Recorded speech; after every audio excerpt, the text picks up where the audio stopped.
Hi, this video is an introduction to the Radical Relationship Relief Blueprint. We're going to go through the 6 keys to dependable peace and delightful connection. I'm Shawn Mahshie, and let me get this thing started here. For me, this is all about being reliably happy whether or not others change. And that's what we're going to be really looking at the steps of how you can get there that people are having so much success with. So first I just wanted to check in though and just slow down and say, hi you. This is a picture of a peony from my yard, and you just look really deeply within it and just connect to how much it is itself. Just showing up as it shows up. Not trying to be anything else. Not caring what others think. Just being right here in the moment. So let's just settle in and do that to the extent that you can. And this work is about loving the part of you that can't. Loving the part that feels anxious and that doesn't have the tools to know to drop all of those stories. Love the stories just as they are, even, is where we're going with this. And you may have already been on a long spiritual journey and been through lots of helpful tools and have lots of tricks up your sleeve. You may go deeply into meditation or the other practices that have worked for you. And this is about saying, well, what still is the elephant in your room? Even given all that, where is it that you still feel anxious, angry, maybe alienated from those you love? Where do things look good from the outside in your life, and on some level you feel you've got everybody fooled, or at least those who think they know who you are, and yet again just that anxious, angry, alienated, and maybe needing some relief in one of your relationships. I think we're all really craving many of the same things, and where is the peace? I mean, you may have it in a lot of areas of your life, but where is it that you could go further when it comes to that deep, intimate connection? How do you crave just to reconnect with your inner wonder and freedom? That's me in the middle, by the way. This is such a great picture. I'm not sure who was getting our attention, but they were really good at it. And each of us just being there in our essence. And you know how good we all feel when we are just tuned in, just being with the moment as it shows up, and having that warm, fun, curious connection with all our life transitions. This was with me with my dad the last time I saw him, not too long ago. And it turns out that you can be with all the changes that come and go through life. I think it's what we all want in some ways. And it comes from, what you'll be able to get as you're mastering, or even just being introduced to this radical relationship relief, is to be able to love life and others just as they show up, which was always challenging for me and my mom. But toward the end, it wasn't at all. We really got through all the pieces where we were judging each other and feeling separate. And of course, relationships of all kinds. What you'll be able to do as you learn this is to use whatever upsets you, wherever you feel stuck, and to start living and loving without conditions, to see that the problems really only have to do with the conditions our monkey mind places on us and others, the programming that we've bought into, the knee-jerk reactions, and that there really is a science, some really simple steps to turning that around, and allows you to avert conflict and crisis, often before it happens, but even so after it happens, to use it, to learn from it in ways that we just never knew how. We're going to be talking about the missing piece, P-E-A-C-E, we were never taught. And it's very, very simple. And in the end, what happens is radical freedom from anxiety, depression, and low energy. These are folks who, most all of them were in my year-long Symmetry of Self-Love Mastermind group. A few weren't, and this is a retreat at my waterfront retreat spot called Light Landing. But these guys have all learned these step-by-step processes. They're really, really simple, and I'm just going to introduce you to them now. So you know what, this is just a picture of it. We're not quite there, but there really are, the 6 keys that start with becoming the curious, compassionate caretaker of the littlest parts of you. You being the one, that steps up to the plate, that doesn't leave you or turn on you, no matter what happens, what anyone else says or does. But for now, is it that way, really? It turns out most of us are placing our happiness out there, and we can easily start beating ourselves up the minute things don't go the way we planned, or the minute someone looks at us sideways. So this is a chance to end that hopeless quest to control outcomes and others, and just really access your own reliable path to peace. And as a result, what happens is you start to align really powerfully with who you really are, what you really want to be doing with your time, how you want to be connecting with your loved ones. You're not just acting out of that old, tired, really uncreative programming that we all have. We know now how to set it up so that you can wake yourself up to all the ways that you just aren't able to be with what is unfolding. So again, just be thinking about, well, what's the elephant in your room? What's left after all this time of working on yourself? What still hurts? What feels stuck? Where do you feel clueless? That feeling of being clueless about how to shift the dynamics of a situation or suffering, to me, that is a direct path to the part of you that is very little and that made some early decisions. So as you go through these 6 keys, you're going to be able to get that foundation for unconditional safety and clarity and connection.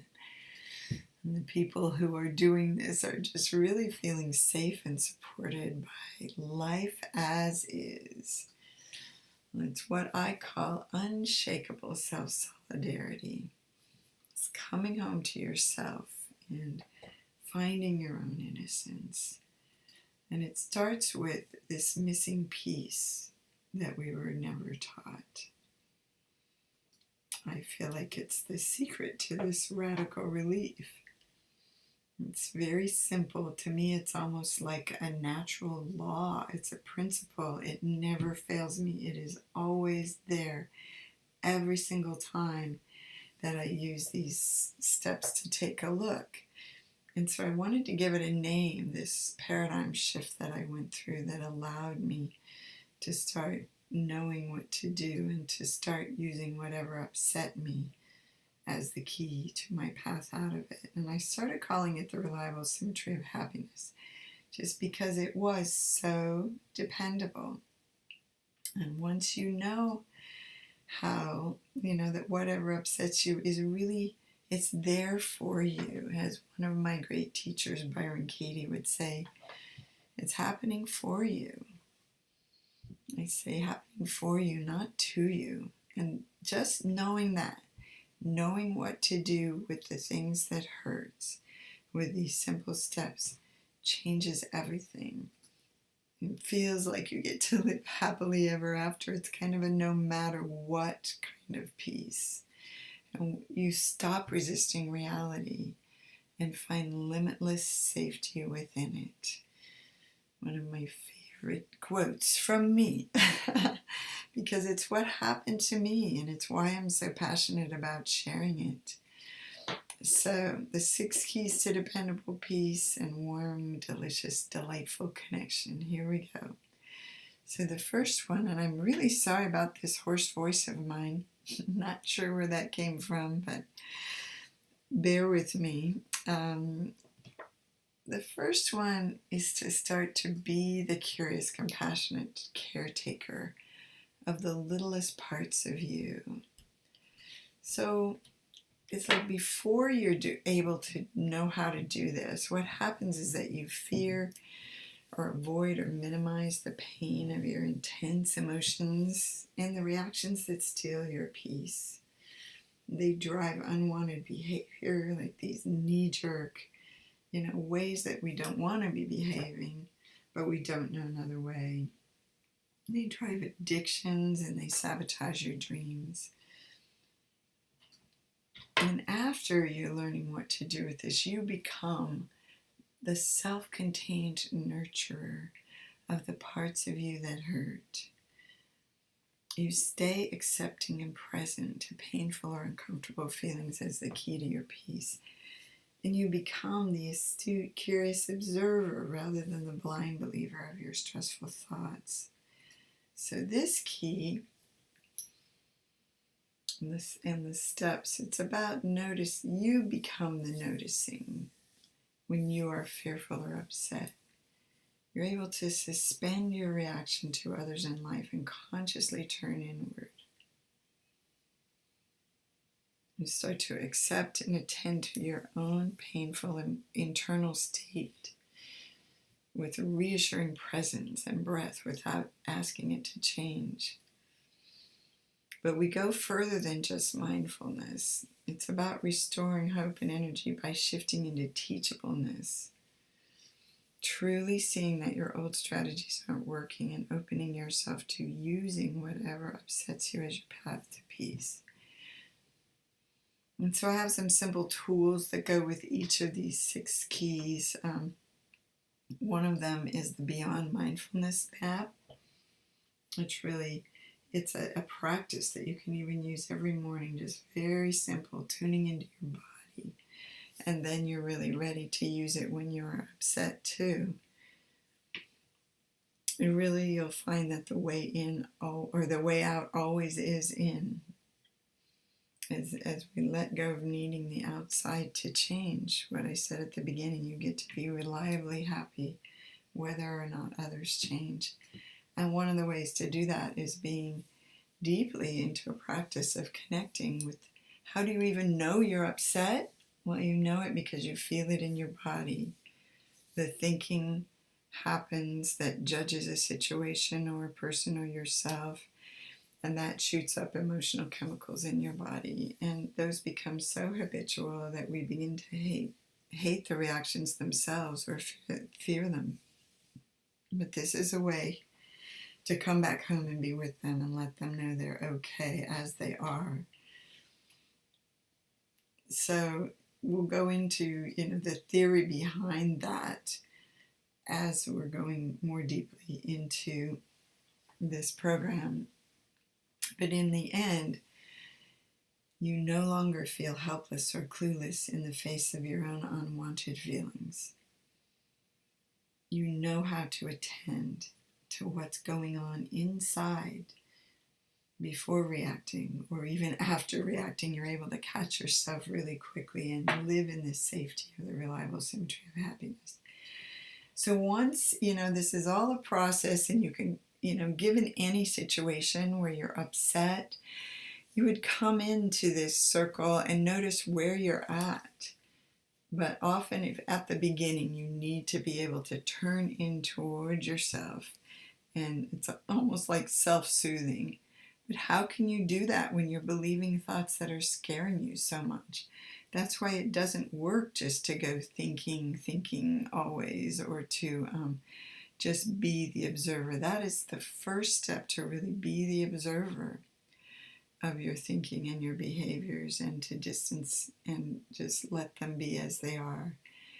But a lot of times that's not enough. Beyond mindfulness means taking it to where you actually seek the symmetry in whatever upsets you. So that's what I call key 2. And that for me was the most huge shift, the real paradigm shift. Once I knew what to do with what was upsetting me, I could shift into seeking the symmetry. Before, I felt like a victim of my circumstances or another's behavior. I often felt really angry or upset or little or clueless, not knowing how to get the love and approval and appreciation I felt I deserved in certain situations. This particularly happens, in our most intimate situations, marriage, with our grown or growing children, our aging parents, or work situations, where the stakes are high. So we often have a strong need to defend our position, to control the situation in order to be seen the way we want to be seen, the way we see ourselves. So then we're really driven to get others to change, or we feel resentful about our stuck situation. And yet we're dealing in the realm of hopelessness there when we believe that we can get others to change. Once they've already shown up, that's what we're reacting to. So in this seeking and the symmetry, in the end, you'll be able to willingly use your fears and judgments to see what you're doing to yourself and others, so that you compassionately notice your unique areas of cluelessness, of trying to control, of needing to be right. And the really cool thing now, that if you look at this, what we get to do here is harvest the hidden riches that are held in everything we fear, in our need to defend, in what we feel we need. I need that from them, and they're not giving it to me. In sadness, disappointment, hurt, vulnerability. Again, we get to go beyond mindfulness and shift into proactively using the pain to wake ourselves up for good to the mind-made fallacies driving your anger, anxiety, and alienation. And this is where we move into one of the things I'm trained in is the work of Byron Katie, and it's actually, I'm certified in that, and I'm not sure if you all know much about that, but it was a really helpful practice, a simple questioning of your thinking that changed my life and moved me into this paradigm shift that I've now started talking about and simplifying. And this Judge Your Neighbor worksheet is a genius tool that honors the thinking. It's where you become the compassionate listener to yourself. So it's like, it's I'm angry with blank because I want them to, they should, I need them to, they are, and I don't ever want to experience this again. And it just allows you to really, in order to change the thinking, we need to first bring it up so we can see it. So that's part of really what we're going to be learning how to do is this one. It's harvest the hidden riches. You've got to be able to harvest the thinking in order to find the hidden riches behind it.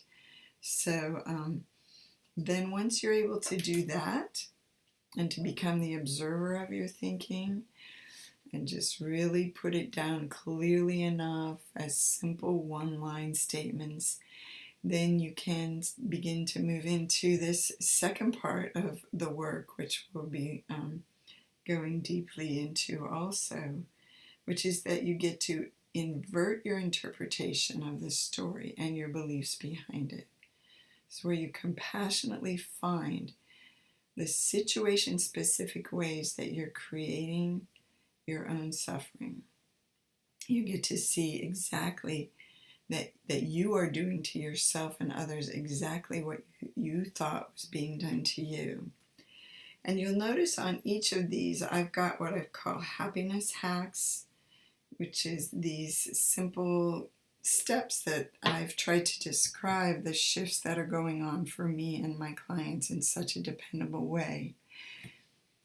And so for this invert your interpretation, one of them is the work, and also using the wheel of self-love, something I've developed to find if you find harsh or fear-inducing turnarounds from the work. Another one is called the defensiveness dialogue. And I'll introduce you to this ebook that I call Descent into Defensiveness, a freeing new look at what devastates us and destroys our relationships. Defensiveness is just a gold mine. It is a direct link to your childhood wounds. And so you can really use it to find your freedom and find that you don't need anyone else to change or to see you differently. It's all an inside job. So before you learned how to do this, invert your interpretation, what happens is usually we trust our mind's limited story of what is, was, or will be. And then we flip between being overly reactive and controlling and feeling small and helpless. And you tell your most trusting self that life or others, you need to change before you'll be okay. So after you start to see people and events clearly, without the emotional charge that's driven by your old programming, the ball comes back into your court. It's just amazing. There's no more waiting for others to change or mentally criticizing what is unfolding. You get to be with life and others as they are. And the happy symmetry that comes from knowing this missing piece, I call the reliable symmetry, is that you have finally found that you and others are always doing the best they can, given what they're believing. And you're no longer a helpless victim. You start to act with clarity and grace on behalf of yourself and others. But some of the times, what happens is we flip back and forth. There's this inverting your interpretation. And there's the judging of others is what I meant. And then there's the judging of yourself, where you flip into totally blaming yourself, going into a great deal of regret and self-doubt. I call it the hamster wheel of regret and anxiety and self-doubt and beating ourselves up. And so this wheel is one of the happiness hacks that goes with the next step, with key number 4, and I call it the wheel of self-love. It's very simple. These are things that you don't actually, once you've learned it, you don't have to get it out and look at it anymore. It just starts to live in you. So my clients, they know when they're going into regret or beating themselves up, they're like, oh, so I did a quick wheel of self-love on it. And, you go back and find what you were thinking and find your innocence. So that's what this key is about. Key number 4 is embrace the innocence. Turn regret, self-doubt, and indecision into unshakable self-solidarity. This is something that I found just a couple of years ago after being in this practice for a good long time. I not only saw that the practice was deepening for me, but that I started to not be willing to do the cruel self-criticism and leaving myself. I was going to stand with myself no matter what, no matter who left, no matter what the outcome. And I came to see that the worst that could ever happen was not the outcomes I feared, but what I was doing to myself. And that's really the hallmark of the work that I teach here, and what people come for and what people leave with is what I call the spark of love behind your own and others' actions, where you expose the myth behind your worst case fears, where you come to your own rescue. So again, the happiness hacks, the tools that help with that are the Wheel of Self-Love, and also an ebook, The Spark of Self-Love, that, this is the Wheel of Self-Love, the one-page version. So you'll learn that and be able to just practically recite it backwards and forwards. It's very simple common sense once you realize it. So it's fascinating that we were just never taught this stuff. So the book goes a little more deeply into that. And what happens once you're able to do that is life feels like a friendly place. You find for yourself that you're always doing the best you can what you're believing, and so you're able to find that for others too. And pretty soon, everyone feels like they're kind of on your side. You're able to quickly restore warm connection and support to your innocent self and to others too. And you finally possess, this was huge for me. I started noticing, wow, regret was the worst thing in my life. I was constantly saying should have, would have, looking over my shoulder, wishing things had been different, scrutinizing how I was using my time, my money, every decision. And now I realized I had possessed a reliable way to end that regret and self-sabotage. So you'll be able to use your reactions to others to reveal and heal your own inner abuse and abandonment. So that brings us to finding forgiveness and fearless faith, where you get to really reconnect to yourself and others and trust what unfolds. Having seen for yourself at this point, you've seen it for yourself. I don't tell you this or expect you to believe me. There's one reason why lots of times self-help books or, the webinars, the different kinds of trainings that you take don't really work, because you can't function beyond the level of your own evolution. And what's so much fun about this is your own evolution is exactly where you let yourself be. You don't turn on yourself, and by using what hurts, you're allowing yourself to actually function right from where you can. You actually can reconnect to the well-meaning survival scripts in yourself and others, and realize that there never really was a problem. You're able to make amends where you find you may have caused harm, because you have completely forgiven yourself, and forgiven whatever you were resenting in others, so that you can go in and just completely openly say, hey, I've realized, oh my goodness, look at that, that's what I was doing. And, and let them see, yes, you've forgiven yourself. You saw that it was the best you could do, and you care what the damage you may have done along the way. So it's really just so completely freeing. And the simple little tool for that too is what I've laid here called the forgiveness flip. I call it a rainbow of forgiveness.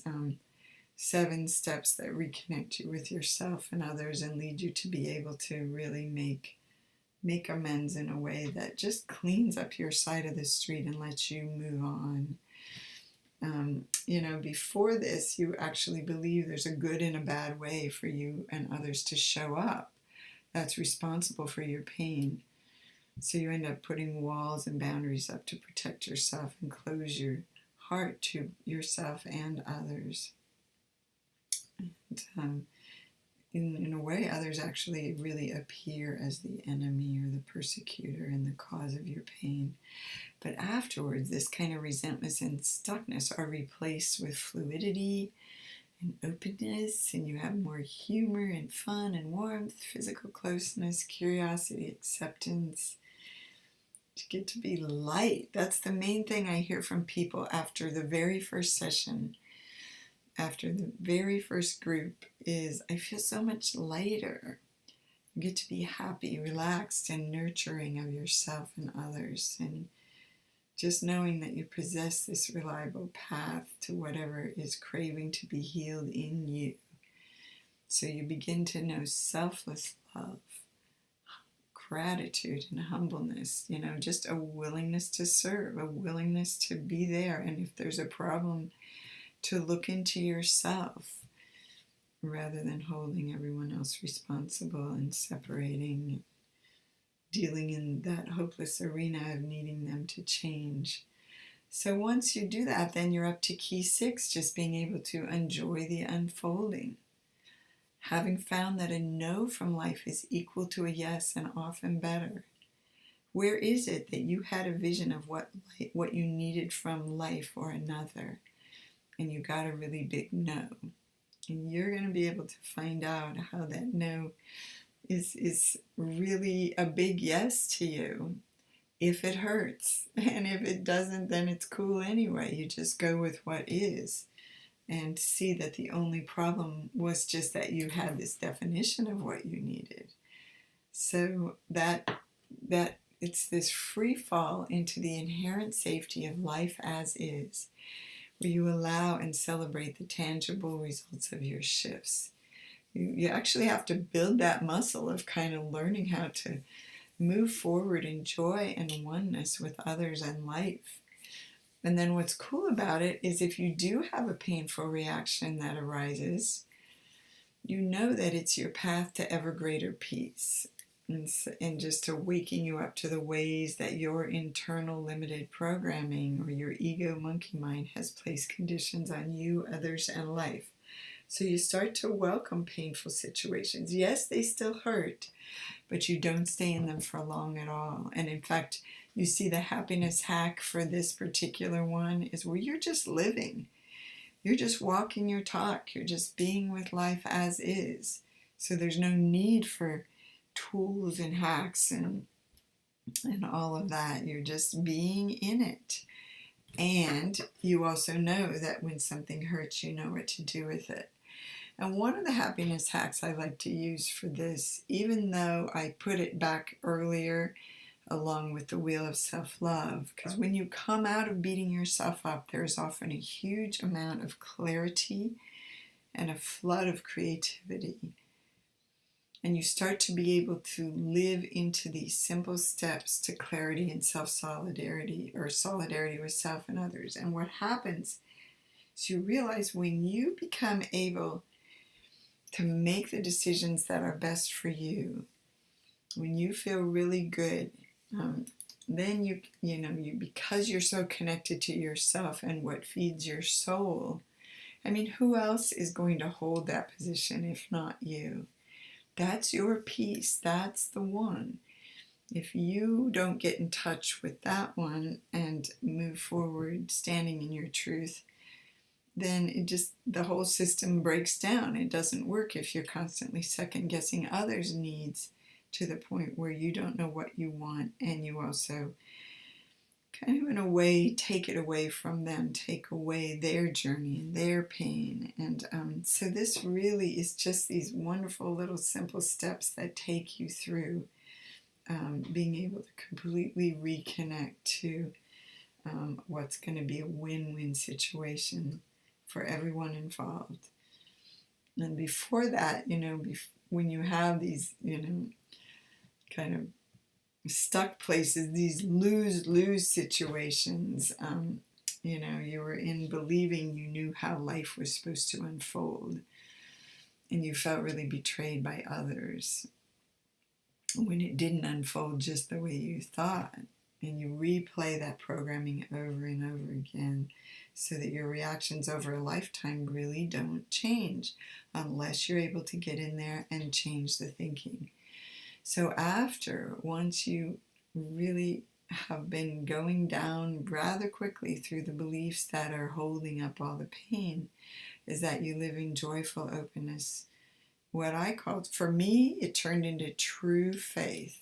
In my definition of God became sort of the what shows up, and start to possess a willingness to serve. I mean, I love just trusting that what I have is what I need and questioning where my mind would tell me otherwise. I became really committed also then to listening to my body's reactions and questioning the ego stories that returned me to my old ways. life and people just end up feeling supportive. So even difficult situations are seen as your kind teacher.